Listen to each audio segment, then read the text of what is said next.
आज हम श्लोक संख्या ले रहे हैं कर्मयोग के श्लोक संख्या 41। हम इस श्लोक को पढ़ेंगे, इसके हर एक शब्द पर चर्चा करेंगे, इसके बाद इसका भावार्थ देखेंगे और इसके बाद फिर इसका तात्पर्य देखेंगे और उसके बाद भी इसकी व्याख्या को करेंगे, जिससे कि हमें भगवान का ये संदेश अच्छी तरह से समझ में आ जाए। तस्मात् त्वम् इंद्रियाणि आदौ नियम्य भरतर्षभा पापमानं प्रजह्यानं ज्ञान विज्ञान नाशनम। तो अभी इसके शब्दार्थ को हम देखेंगे। तस्मात् अतः, त्वम तुम, इंद्रियाणि इंद्रियों को, आदौ प्रारंभ में, नियमित करके, भरत ऋषभ हे भरत वंशियों में श्रेष्ठ, पाप मानम पाप के महान प्रतीक को, प्रजहि दमन करो, ही निश्चय ही, एनम इस, ज्ञान विज्ञान तथा शुद्ध आत्मा के वैज्ञानिक ज्ञान का, नाशनम संहर्ता विनाश करने वाला। तो ये शब्दार्थ के बाद अभी हम भावार्थ पर जाएंगे। इस श्लोक के भावार्थ में श्रील प्रभुपाद क्या कहते हैं। श्रील प्रभुपाद लिखते हैं, इसलिए हे भरत वंशियों में श्रेष्ठ अर्जुन। यहाँ भगवान श्री कृष्ण अर्जुन को संबोधित कर रहे हैं और कह रहे हैं, हे भरत वंशियों में श्रेष्ठ, जो भरत वंश के हैं अर्जुन, उसमें भी आप श्रेष्ठ हैं। तो प्रारंभ में ही इंद्रियों को वश में करके इस पाप का महान प्रतीक काम का दमन करो। प्रारंभ में ही भगवान का कहना है कि अभी कुछ और शुरू हो, इससे पहले आप पहले इंद्रियों को वश में कर लो। हम लोग सामान्य जीवन में भी ये चीज देखते हैं कि कोई काम शुरू करने से पहले उसकी जो बाधाएं हैं, हम पहले वो बाधाएं दूर कर लें और उसके बाद काम शुरू करें, जिससे कि हमारा काम बीच में रुके नहीं। तो भगवान ने भी वो ज्ञान यहां पर दिया है और कह रहे हैं कि इंद्रियों को प्रारंभ में ही वश में कर लो, क्योंकि ये महान पाप का प्रतीक है। काम का दमन करो, इंद्रियों को वश में करोगे तो काम का दमन अपने आप हो जाएगा, कामनाओं का दमन अपने आप ही हो जाएगा, क्योंकि इंद्रियां जो है वो हमें प्रोत्साहित करती हैं कामना करने के लिए। कामनाओं का जो सृजन है वो कहां से होता है? वो इंद्रियों से होता है। इंद्रियां हमारी हमें बहुत सारी कामनाओं के वश में करती हैं, तो उन कामनाओं को पहले से ही दमन कर दो और क्या करो? ज्ञान तथा आत्म साक्षात्कार के इस विनाशकर्ता का वध करो। ये जो इंद्रियां हैं या जो कामना है, वो कामना क्या करती है? ज्ञान का विनाश कर देती है और आत्म साक्षात्कार, सेल्फ रियलाइजेशन का विनाश करती है। इसलिए इसका वध करो। भगवान ने वध करने के लिए कहा, समाप्त करने के लिए कहा, दमन करने के लिए कहा और वध करने के लिए कहा। दो बात कही उन्होंने कि इंद्रियों का और कामना का दमन करो और उनका नाश कर दो। बिल्कुल इनको रखो मत अपने पास में, क्योंकि इनको रखने से क्या होता है? इनको रखने से ज्ञान और आत्म साक्षात्कार का विनाश हो जाता है। व्यक्ति की, जीव की बुद्धि में ज्ञान नहीं रहता और आत्म साक्षात्कार की समझ नहीं रहती। उसको ये समझ नहीं होती है कि वो ये शरीर है या आत्मा है। चूंकि ये दोनों चीजें भिन्न भिन्न हैं और जब आत्म साक्षात्कार नहीं होता है तो वो दोनों चीजों को एक ही मानता है और जो चीज वो देखता है, शरीर को देखता है, तो शरीर को ही आत्मा मानता है। इसलिए तो ज्ञान तथा आत्म साक्षात्कार के इस विनाशकर्ता का वध करो। भगवान उसे किल करने के लिए कह रहे हैं, मार डालने के लिए कह रहे हैं। इसको समाप्त कर दो, बिल्कुल दमन कर दो इसका। तो क्योंकि भगवान का अगर ऐसा कह रहे हो, जरूर इस बात में कोई महत्वपूर्ण बात होगी, कोई तत्व ही होगा जिसके कारण से ऐसा भगवान ने आदेश दिया है अर्जुन के लिए। अर्जुन उनके मित्र भी है, सखा भी है, शिष्य भी है और बहुत बड़े धनुर्धर भी है। उनसे बड़ा युद्ध में पारंगत कोई दूसरा व्यक्ति नहीं है। लेकिन यहां भगवान के सामने अर्जुन ने अपने आप को आत्मसमर्पण कर दिया है और भगवान भी यही कहते हैं कि आप मुझे आत्मसमर्पण करो, फिर जो मैं कहता हूं वो करो, तो जीत निश्चय ही तुम्हारी हो। दूसरे किसी की जीत हो ही नहीं सकती। भले ही कौरवों का पक्ष दुर्योधन बहुत सारी सेना लेकर युद्ध मैदान में खड़ा हुआ है, लेकिन उसकी उस सेना का कोई फल उसे मिलने वाला नहीं है, सर्वनाश हो जाएगा। तो भगवान का ये कहना भगवान की ये जो वाणी युद्ध भूमि में जो उन्होंने भगवत गीता का ये उच्चारण किया, भगवत गीता का ये जो संदेश दिया, ये संदेश बहुत ही महत्वपूर्ण है। और हम सबको ये समझना चाहिए कि मानो हम अपने जीवन में, इस मानव जीवन में किसी युद्ध भूमि में खड़े हुए हैं और भगवान का ये ज्ञान हमें पल पल हमारे लिए गाइडेंस देने वाला है, दिशा निर्देश देने वाला है।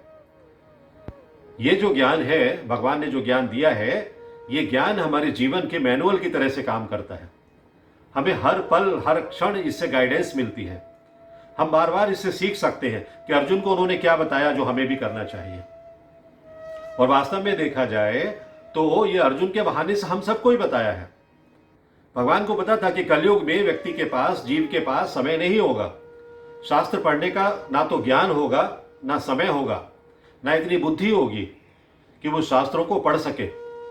तो ये भगवत गीता के 18 अध्याय और 700 श्लोक अगर वो पढ़ के समझ ले और अपने जीवन में अपना ले तो वो मेरे धाम को वापस लौट सकता है, मेरे वृंदावन धाम को, गोलोक धाम को वापस लौट सकता है। क्योंकि पृथ्वी लोक से हमें कहाँ वापस जाना है? हमें पृथ्वी लोक पर वापस दोबारा नहीं आना है। एक बार भगवान ने हमें ये मानव जन्म दिया है, तो इस मानव जन्म का उद्देश्य ये होना चाहिए कि हम भगवान के धाम जाने की तैयारी करें और भगवान के धाम में भगवान के चरणों की सेवा करें, ना कि हम बार बार जन्म मृत्यु जरा व्याधि के चक्कर में पड़े रहें। क्योंकि जन्म होगा तो मृत्यु भी होगी, और जन्म होगा तो व्याधि भी होगी, बीमारियां भी लगेंगी। तो जन्म मृत्यु जरा व्याधि, बुढ़ापा भी आएगा, जरा मतलब बुढ़ापा, बुढ़ापा भी आएगा और बीमारी भी होगी। तो इस चक्र से हमें निकलना है। इस चक्र से जब हम निकल जाएंगे तो निश्चित तौर पर हम अगर भगवान की सेवा कर रहे हैं तो भगवान अपने धाम में हमें हाथ पकड़कर अवश्य बुला लेंगे। तो हमें उस स्तर की सेवा करनी चाहिए जिससे कि भगवान के धाम में जाने की हम योग्यता प्राप्त कर सकें। भगवान के धाम में जाने की योग्यता हमारे अंदर अभी नहीं है, वो योग्यता हमें अर्जित करनी है। कैसे अर्जित करनी है? भगवान की भक्ति करके अर्जित करनी है, भगवान की सेवा करके अर्जित करनी है, भगवान के बारे में ज्ञान लेकर अर्जित करनी है, भगवान से ज्ञान लेकर अर्जित करनी है और भगवान में ही अपने आप को समर्पित कर देना है।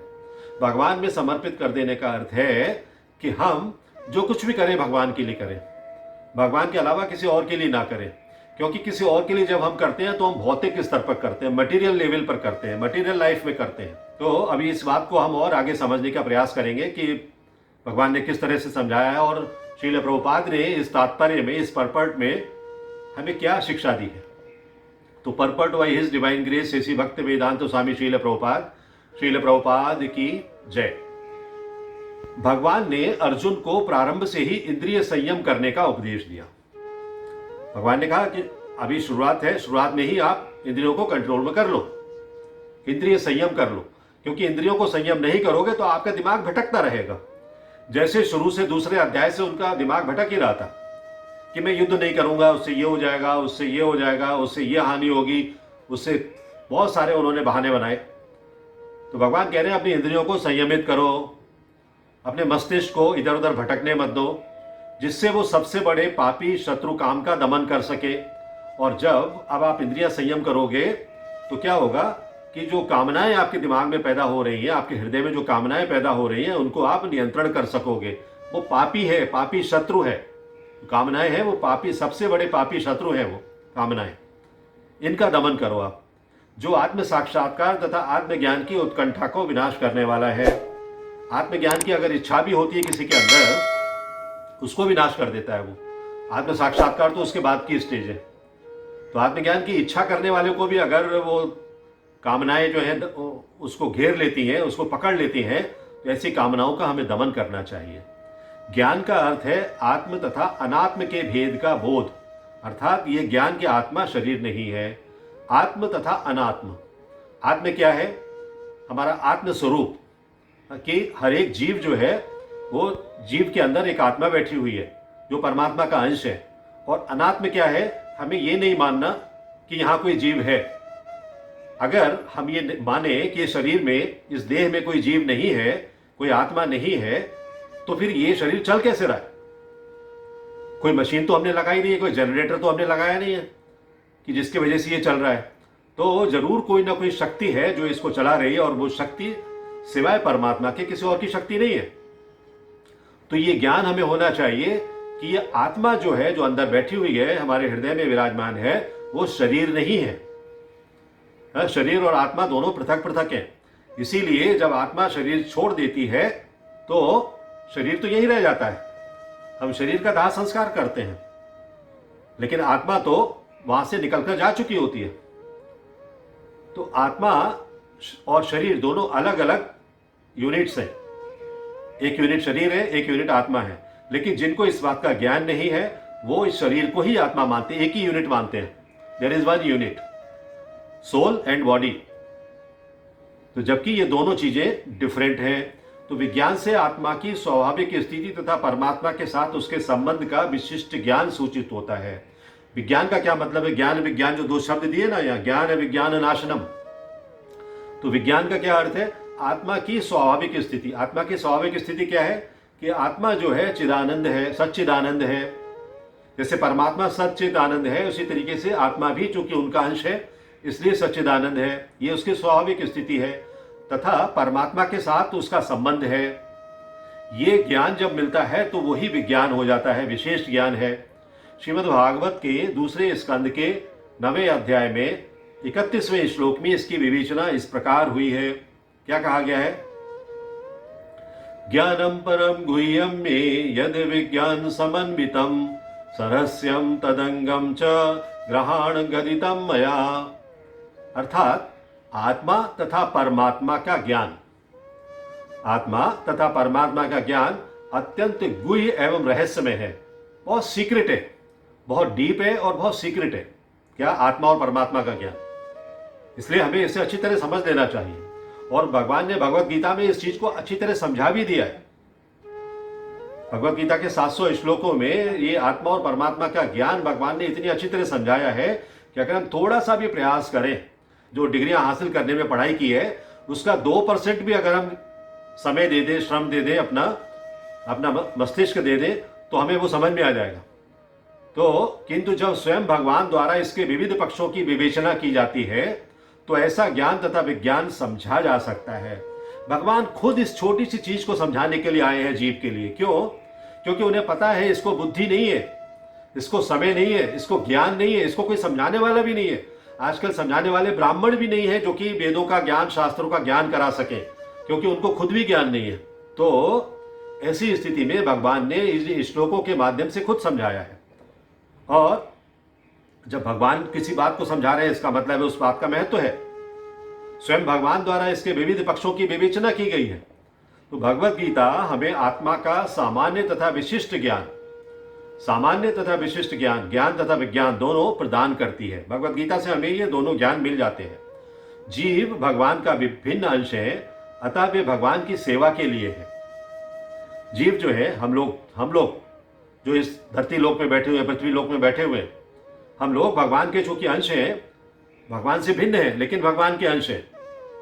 तो वे भगवान की सेवा के लिए, हमारा कार्य क्या होना चाहिए, हमारे जीवन का उद्देश्य क्या होना चाहिए? भगवान की सेवा करना होना चाहिए। श्रवणम, कीर्तनम, इस तरीके के जो 9 विधियां बताई गई हैं भक्ति की, उनमें से एक भी पद्धति को अगर हम अपना लें तो हम भगवान की सेवा कर सकते हैं।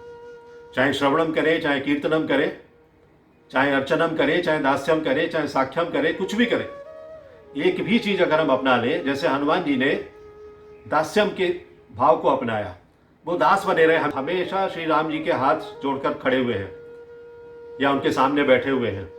सीता जी को ढूंढने गए तो लंका में भी उनके सामने हाथ जोड़कर खड़े हुए। तो दास्यम का भाव, दास्यम के भाव से उन्होंने सेवा की। और अर्जुन ने साख्यम के भाव से सेवा की, सखा के रूप में, मित्र के रूप में, या सुदामा ने मित्र के रूप में सेवा की।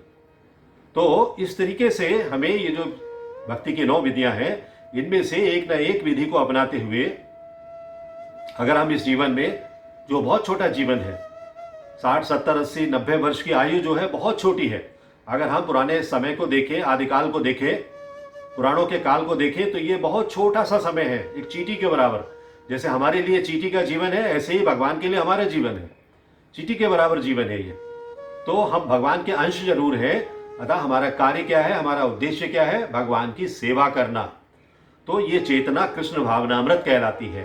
यही चेतना कृष्ण कॉन्शियसनेस कहलाती है, कि हमें यह समझ आ जाए कि हमारा उद्देश्य क्या है, भगवान की सेवा करना। अतः मनुष्य को जीवन के प्रारंभ से इस कृष्ण भावनामृत को सीखना होता है, जीवन के आरंभ से, जिससे वो पूर्णतया कृष्ण भावना भावित होकर तदनुसार कर्म करे। इससे क्या करे, वो कृष्ण भावना भावित होकर तदनुसार कर्म करे। तो मनुष्य को जीवन के प्रारंभ से इस बात का ध्यान देना चाहिए कि वो कृष्ण भावना भावित हो, और कृष्ण भावना भावित होने की जो प्रक्रिया है वो भी धीरे धीरे हम समझेंगे, जानेंगे उसके लिए। तो काम ईश्वर प्रेम का विकृत प्रतिबिंब है। ये जो कामनाएं हैं ना, ये कामनाएं, ये जो इच्छाएं हैं, डिजायर्स हैं, अनलिमिटेड डिजायर्स वी हैव, तो ये जो अनलिमिटेड डिजायर्स है, ये विकृत प्रतिबिंब है किसका, रिफ्लेक्शन है ये, और डिस्टॉर्टेड रिफ्लेक्शन है किस चीज का, ईश्वर प्रेम का। ईश्वर ने जब हमें भेजा है इस धरती पर, तो उनका जो प्रेम है, भगवान से बड़ा प्रेमी कोई नहीं है, तो भगवान के जो प्रेम का अंश है वो हमारे अंदर भी है। तो हमारे अंदर जो प्रेम का ये स्वरूप है, ये जन्म लेते ही विकृत हो जाता है, डिस्टॉर्टेड हो जाता है।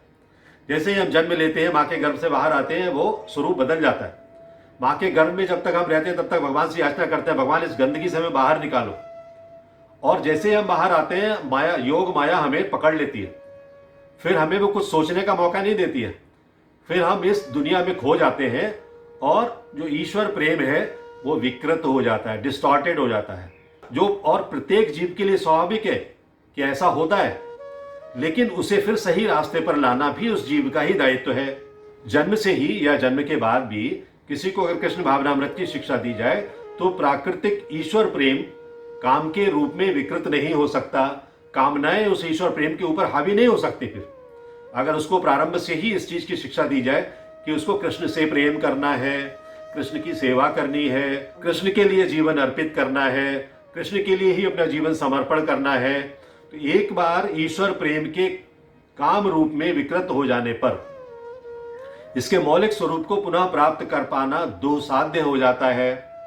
बहुत मुश्किल है फिर कामनाओं से अपने आप को छुटकारा पाना। जैसे किसी व्यक्ति को किसी चीज की आदत लग जाती है और फिर उससे कहो कि वो छोड़ दो, तो वो कहता है मैं मर जाऊंगा लेकिन छोड़ूंगा नहीं। क्यों? क्योंकि उसकी स्थिति ऐसी हो गई है, वो उन चीजों का दास हो गया है। कामनाएं उसकी इतनी बढ़ गई है कि वो कामनाएं उसके काबू में नहीं है, वो संभाल नहीं सकता अपने आप को। इसीलिए यहां पर लिखा है श्रील प्रभुपाद ने कि मौलिक स्वरूप को, अपने ओरिजिनल फॉर्म को प्राप्त कर पाना दुस्साध्य हो जाता है, बहुत मुश्किल का काम हो जाता है। ईश्वर का प्रेम अगर एक बार कामनाओं में पड़कर विकृत हो गया, डिस्टॉर्टेड हो गया, तो उसे संभालना बहुत मुश्किल है। फिर भी कृष्ण भावनामृत इतना शक्तिशाली है कि विलंब से प्रारंभ करने वाला भी भक्ति के विधि विधानों का पालन करके ईश्वर प्रेमी बन सकता है। विलंब से, ये देखिए उन सब के लिए छूट दे दी जो हम लोग बैठे हुए हैं। हम लोगों ने अभी तक अगर कृष्ण प्रेम नहीं किया है, भगवान से प्रेम नहीं किया है, तो यहां पर भगवान ने छूट दे दी है कि आप विलंब से भी शुरू करोगे, लेकिन विधि विधान से पालन करोगे, भक्ति करोगे, तो आप ईश्वर प्रेमी बन सकते हो।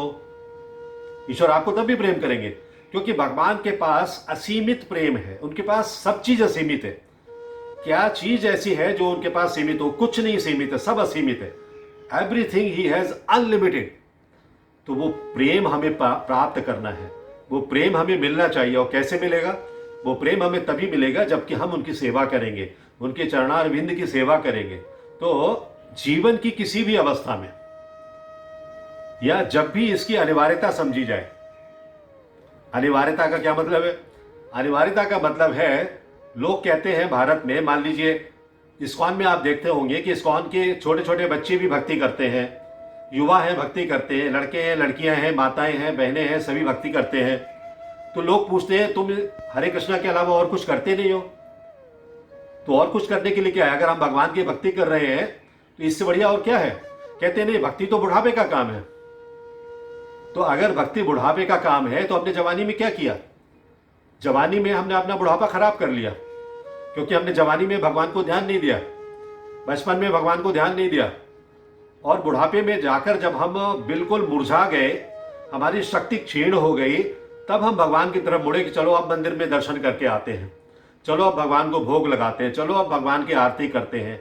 तो जब आपके हाथ पैर कांपने लगते हैं, जब आपका शरीर काम नहीं करता है, आप तीर्थ यात्राएं नहीं कर सकते, धामों में नहीं जा सकते, भगवान के दर्शन नहीं कर सकते, तब ऐसी सेवा का क्या लाभ। और वो ऐसी स्थिति है जबकि आपके परिवार वाले ही खुद आपको निग्लेक्ट कर देते हैं और कहते जाओ भजन करो, तुम्हारी उम्र भजन करने की है। लेकिन ये उम्र भजन करने की नहीं है, ये उम्र उस भगवान के पास जाने की शक्ति जुटाने की है, जो शक्ति अब हमारे पास नहीं है। वो शक्ति कहां से आएगी? अगर हमने पहले से इस जीवन में तैयारी की होती थी तो निश्चित तौर पर हमें ये दिन नहीं देखना पड़ता था, ये तकलीफ नहीं होती थी। आप देखिए, इस्कॉन के बहुत सारे ब्रह्मचारी हैं, बहुत सारे सन्यासी हैं, बहुत सारे गृहस्थ हैं जो कि 80-90 साल का होने के बावजूद अभी भी पदयात्राएं करते हैं, या नवदीप धाम पदयात्राएं करते हैं, या वृंदावन धाम की पदयात्राएं करते हैं, और उनको कोई तकलीफ नहीं होती। सिर्फ हरे कृष्णा महामंत्र का जप करते हुए चले जाते हैं और सारी 21 किलोमीटर की गोवर्धन पर्वत की यात्रा करके चले आते हैं। तो ये शक्ति कहां से आती है? ये शक्ति भगवान देते हैं। तो मनुष्य कृष्ण भावनामृत या भगवत भक्ति के द्वारा इंद्रियों को वश में करना प्रारंभ कर सकता है, भले ही वो लेट शुरू करे। अगर वो 60 साल की उम्र में भी शुरू कर रहा है तो भी वो कर सकता है, लेकिन उसमें निष्ठा होनी चाहिए। ये नहीं कि सिर्फ बहानेबाजी कर रहा है, नहीं मुझे इंद्रियों को वश में करना है, लेकिन बाहर जाके देखा आइसक्रीम बिक रही है तो तुरंत खरीद ली और खा ली। या बाहर जाके देखिए, अगर उसको कुछ और चीज़ों का शौक है, उस चीज़ की दुकान आ गई तो वहाँ उसकी गाड़ी रुक गई, अभी लेकर ही चलते हैं, शाम को बारिश हो जाएगी तो कुछ करेंगे। तो ये इंद्रियों को वश में करना नहीं है। इंद्रियों को वश में करना है कि आप 100% इंद्रियों को वश में कर लो। आपको कोई भी चीज़ देखकर जो आपको बहुत अच्छी लगती हो, वो चीज़ भी देखकर आपका मन ना मचले तो, और अपने कामना को वो भगवत प्रेम में बदल सकता है। इसको भगवत प्रेम में बदलना है कि वो जो बहुत इच्छा अच्छी लगने वाली चीज की दुकान भी आ गई है तो वो उसको छोड़ दे और कहे कि इसके और आधा किलोमीटर आगे मंदिर है, मैं भगवान के दर्शन करने जाऊंगा, मैं इस दुकान पे नहीं चढ़ूंगा। वो भक्ति है, वो भगवत प्रेम है कि आपने अपनी कामनाओं को भगवत प्रेम में बदल लिया। कामनाएं आपकी पीछे पड़ गई, बैक सीट पर चली गई, और फ्रंट सीट पर कौन आ गए? भगवान आ गए। भगवान की इच्छाएं आ गई, भगवान की सेवा आ गई, जो मानव जीवन की पूर्णता की चरम अवस्था है।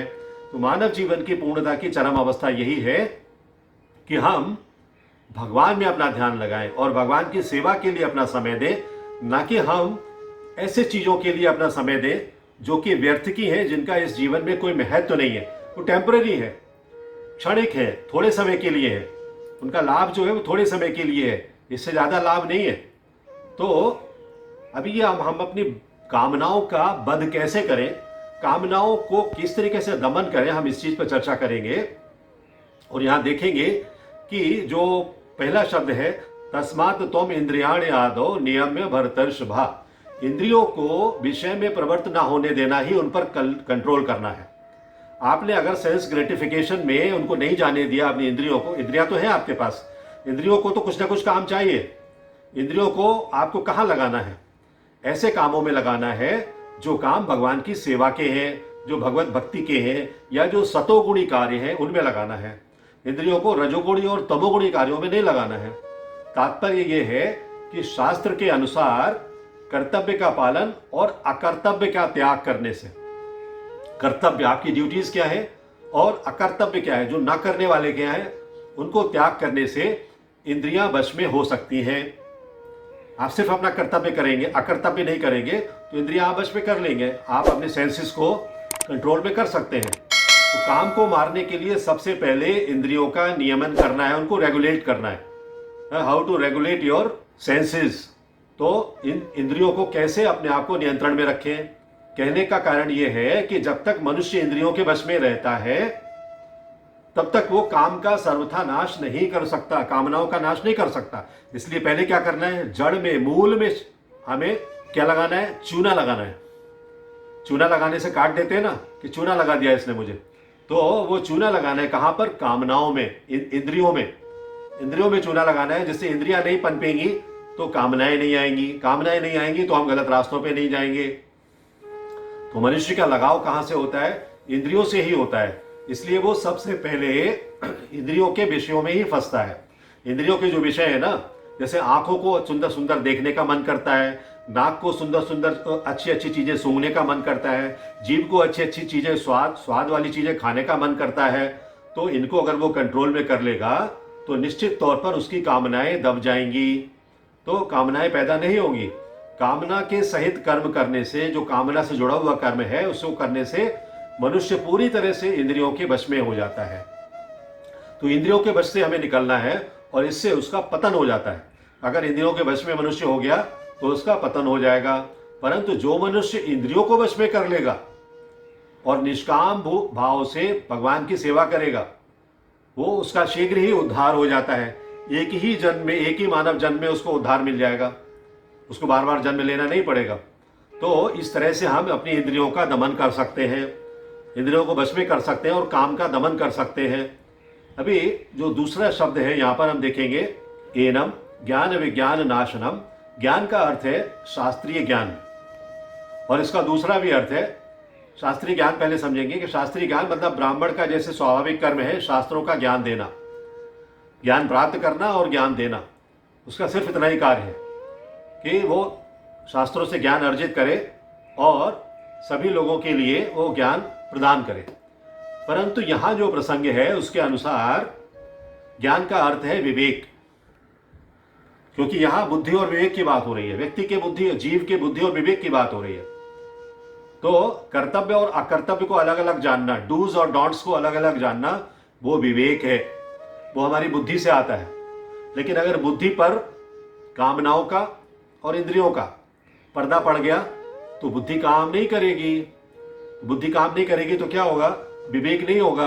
विवेक नहीं होगा तो हम अविवेकी रूप से दूसरे काम करने लगेंगे जो कि गलत है। तो ये जो गलत है, पाप और पुण्य जो है, ये पाप और पुण्य का विवेक हमें होना चाहिए। हमें क्या सही है और क्या गलत है, जो काम उसे ढक देता है वो हमें काम को अलाउ नहीं करना चाहिए कि वो हमारी बुद्धि को ढके, हमारे विवेक को ढके। तो कामना से विवेक ढक जाने के कारण उसका परिणाम क्या होगा उसकी तरफ दृष्टि जाती नहीं हमारी, हमें दिखता ही नहीं है कि क्या इसका परिणाम होगा। तो जब परिणाम की तरफ दृष्टि नहीं गई, हमें पता ही नहीं इसका रिजल्ट क्या होगा जो हम काम कर रहे हैं, तो जीव पाप करता है और पाप करना सबसे ज्यादा घृणास्पद कार्य है। तो कामना को ढक देने से उसका नाश करना बेहतर है, उसको ढकना नहीं चाहिए। कामना से, अपने विवेक को ढक देने से बेहतर है कि हम कामना का नाश कर दें। तो ज्ञान विज्ञान, हालांकि ज्ञान विज्ञान जो ऐसी चीज है वो कभी नाश नहीं होता, उसको नाश नहीं करना है। ज्ञान विज्ञान नाशनम, ये ज्ञान विज्ञान को नाश करने वाली कामनाएं हैं। हमें इसको इस तरह से समझना है कि ये ज्ञान विज्ञान को नाश करने वाली कामनाएं हैं, हमें इनका दमन करना है। कई बार क्या होता है कि जिस प्रकार नेत्रों के सामने, हमारी आंखों के सामने बादल आ जाते हैं तो हम कहते हैं कि सूर्य को बादलों ने ढक लिया, ऐसा हम कहते हैं। लेकिन वास्तव में ऐसा होता है क्या? सूर्य को कोई ढक सकता है? अरे हमारे नेत्रों को बादलों ने ढक लिया, हमारे नेत्रों के सामने बादल आ गए जिसके कारण से हमें सूर्य दिखाई नहीं दे रहा है और हम कहते हैं कि सूर्य को बादलों ने ढक लिया। इसी तरीके की बात है कि हमारा विवेक जो है वो कामनाएं ढक लेती हैं। तो दूसरा एक शब्द है पाप मानम प्रजहि। पाप मानम प्रजहि, इसको हम समझने का प्रयास करेंगे। ये क्या है? कामना, अभी हमने चर्चा की है कि संपूर्ण पापों के जड़ है। जो पाप होते हैं वो पाप कामना के ही कारण होते हैं, और हमारा आकर्षण ही उन जड़ पदार्थों की तरफ है, उन मटेरियल कमोडिटीज की तरफ है जो कि हमसे पाप कराती हैं। क्योंकि वो हमारे पास नहीं होती है, उनके प्राप्त करने की कामना होती है तो हम पाप करते हैं, क्योंकि हमारी क्षमता से वो बाहर होती है। कामना को हमें छोड़ देना चाहिए। अगर हम कामना को छोड़ देंगे तो हमारे सारे कार्य अपने आप ठीक हो जाएंगे। और अगर हम कामनाओं के चक्र में फंसे रहेंगे तो हमारा अगला जन्म भी बेकार हो जाएगा। क्यों? क्योंकि हमारा अगला जन्म इस जन्म के कर्मों के आधार पर निर्धारित होता है, और हम इस जन्म में जड़ पदार्थों के चक्कर में पड़े हैं, कामनाओं के चक्कर में पड़े हैं, भगवान की तरफ हमने ध्यान नहीं दिया है, हमारा विवेक शून्य हो गए हैं। हम विवेक हमारा हर लिया है। किसने हर लिया है? कामनाओं ने हर लिया है, इंद्रियों ने उसको कंट्रोल में कर लिया है। तो हम कुछ नहीं कर सकते, हमारा जीवन व्यर्थ हो जाएगा। और जब जीवन व्यर्थ हो जाएगा तो फिर हम किसी योनि में जाकर पड़े रहेंगे, और फिर से भटकते हुए पता चला चौथे, पांचवें चक्र, 8वें, 10वें, 15वें चक्र, 1000वें चक्र के बाद फिर से मानव देह मिली। तो हम क्या कर रहे हैं? हमारे जीवन का ये उद्देश्य नहीं है। हमारे जीवन का उद्देश्य है कि हम भगवान की सेवा करें, भगवान की अर्चना करें, भगवान का पूजन करें और इस जन्म मृत्यु के चक्र से निकल जाएं। इंद्रियों का जो भोग है ना, वो पशु पक्षी भी करते हैं। अगर पशु पक्षी भी सिर्फ सुख के लिए वो करते हैं और मानव भी वो सुख के लिए करता है, तो मानव में और पशु पक्षी में फर्क क्या रह गया फिर? तो कामना से विवेक ढक जाने के कारण मनुष्य इंद्रिय जन्य सुख के लिए पदार्थों की कामना करने लगता है। तो पदार्थों के मटेरियल्स की जो कामना करना है, वो उसके लिए बहुत ही समस्या पैदा कर देती है। ये समस्या जो है उसके लिए उसका अंत खराब कर देती है, उसका अगला जन्म खराब कर देती, उसका अगला जीवन खराब कर देती। जैसे कि वो जो मटेरियल पदार्थ हैं, उन पदार्थों को प्राप्त करने के लिए मनुष्य क्या करता है? उसको ज्यादा धन चाहिए, रुपयों की कामना करता है। इतना ही नहीं, उसे क्या होता है, इसकी दृष्टि रुपयों से भी हटकर रुपयों की गिनती पे लग जाती है, संग्रह करने पे। जैसे मान लीजिए उसे घर में कोई चीज लानी है, उसे 1000 रुपये चाहिए, तो 1000 रुपये की बात ना सोचकर वो ज्यादा की सोचने लगेगा, फिर 10,000 की बात सोचने लगेगा, 1 लाख की बात सोचने लगेगा। तो जब काउंटिंग पे आ जाएगा कि मेरे पास 1 लाख होना चाहिए, तब मैं 1000 रुपये की चीज लेकर आऊंगा, ये सबसे बड़ी समस्या है। तो फिर वो रुपयों की गिनती बढ़ाने में लग जाता है, काउंटिंग, उनका काउंट बढ़ाने में लग जाता है। 1 लाख, 10 लाख, 12 लाख, 20 लाख, 50 लाख। तो जो निर्वाह करने के लिए, जीवन का निर्वाह करने के लिए जितने रुपयों की आवश्यकता है, उससे वो कहीं आगे निकल जाता है। और कहीं आगे निकल जाता है तो इंद्रियां फिर उसके बस में नहीं रहती, क्योंकि इंद्रियों को क्या चाहिए? भोग विलास। और रुपया आपके पास आ रहा है तो भोग विलास तो उसको मिलने ही वाला है। तो अधिक धन का अधिक संग्रह जो है पतन का कारण होता है। और संग्रह की अपेक्षा भी रुपयों की गिनती महान पतित करने वाली है। आपको जीवन चलाने के लिए मान लीजिए 5000 रुपये चाहिए एक दिन में, 5000 काफी है। आप 5 लाख की अपेक्षा मत करो, क्योंकि 5 लाख की अपेक्षा करोगे तो आप वो गिनती के फेर में, 99 के फेर में पड़ जाने वाले हो। और 99 के फेर में जब आप पड़ जाओगे तो आपका डाउनफॉल शुरू हो जाएगा, पतन शुरू हो जाएगा। तो गिनती बढ़ाने के लिए वो क्या करता है? फिर झूठ बोलता है, मिथ्याचार करता है, कपट करता है लोगों के साथ में, धोखा करता है, चोरी करता है, पाप के कर्म करता है। और गिनती बढ़ जाने पर उसे अभिमान हो जाता है, अरे मेरे पास इतना पैसा है, मेरे पास फलानी गाड़ी है, 50 लाख की गाड़ी है मेरे पास, 1 करोड़ की गाड़ी है, और मैं इस जगह खाता हूँ, मैं लंच वहाँ करता हूँ, डिनर वहाँ करता हूँ, मेरे इतने बंगले हैं, मेरी इतनी प्रॉपर्टी है। ये सब क्या है? ये सब आसुरी प्रवृत्ति का जन्म है। ये डेमोनिक कल्चर है, राक्षसी प्रवृत्ति है, जो कि आपके अंदर जन्म ले ली है। तो इस प्रकार कामना के कारण मनुष्य महान पतन की ओर चला जाता है। तो इसलिए भगवान इस महान पापी काम का अच्छी तरह से नाश करने के लिए कहते हैं ये पैदा हो उससे पहले इसका नाश कर दो, कामनाओं का नाश कर दो, जिससे कि वो आपको वश में ना कर ले। इंद्रियों को खत्म कर दो, समाप्त कर दो बिल्कुल। क्योंकि इंद्रियों को वश में किया तो कामनाएं नहीं होंगी, कामनाएं नहीं होंगी तो आप अपना कार्य, कर्तव्य जो है अच्छी तरह से कर सकोगे। तो इस तरह से ये श्लोक संख्या 41 आज हमने चर्चा किया और इसके तात्पर्य पर ध्यान दिया। हरे कृष्णा कृष्णा कृष्णा हरे हरे, हरे Ram Ram Ram Hare Hare. If you like this video, press the like button and share it with your family and friends. If you want to watch more such videos, please subscribe to our channel, and for getting updates, press the bell icon. Hare Krishna